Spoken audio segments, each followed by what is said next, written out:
Autorisation de signature de convention avec M. Pierre Gionnet et Mme Nathalie Piret. La séance extraordinaire de la Ville de la Chute du 26 avril dernier portait bien son nom, puisqu'elle annonçait la fin de la saga judiciaire de plus de 6 ans entre cette municipalité et son ex-directeur général, ainsi que son ex-trésorière. En effet, la Ville de la Chute a annoncé par le biais d'un communiqué qu'une entente est survenue mettant fin à tous les litiges judiciaires concernant Nathalie Piret, Pierre Gionnet, la Ville de la Chute, la Régie intermunicipale Argenteuil-Deux-Montagnes et la Régie d'assainissement des eaux usées Chatham-La Chute.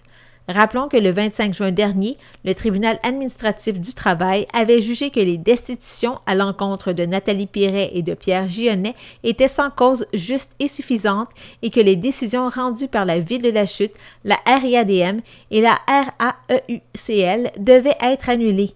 La réintégration de ces officiers municipaux fut aussi ordonnée avec tous leurs droits et privilèges. Le tribunal avait aussi jugé qu'ils étaient en droit de réclamer toutes les mesures de réparation appropriées, dont celles pour l'atteinte à leur réputation.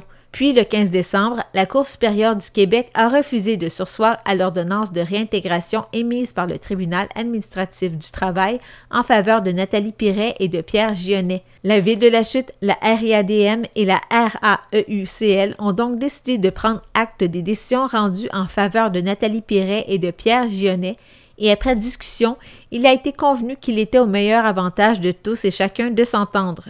Toutes les résolutions à l'origine des congédiements seront donc abrogées, de sorte que les dossiers d'emploi de ces derniers ne contiennent aucun reproche, blâme ou sanction à leur égard. Il est aussi convenu que ces derniers acceptent de ne pas réintégrer leurs fonctions. Les parties ont convenu de limiter leurs commentaires au terme du présent communiqué souhaitant clore définitivement cette affaire. Le maire avait toutefois accordé une entrevue à la TVC d'Argenteuil avant la tombée de cette nouvelle. Ça va être en arrière de nous, puis on va passer à autre chose. Donc, des dossiers qui sont...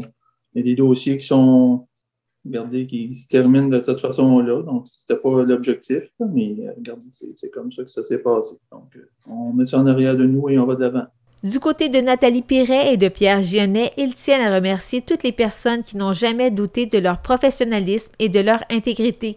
Ils espèrent que les décisions rendues en leur faveur, l'abrogation des résolutions de destitution et la correction de leur dossier d'emploi sauront corriger toute la presse négative dont ils ont été victimes depuis 2015. D'après Carl Péloquin, la défense de la Ville dans le dossier des ex-employés, y compris l'enquête administrative portant sur l'ancienne administration, aura coûté 2,25 millions de dollars à la Ville de la Chute.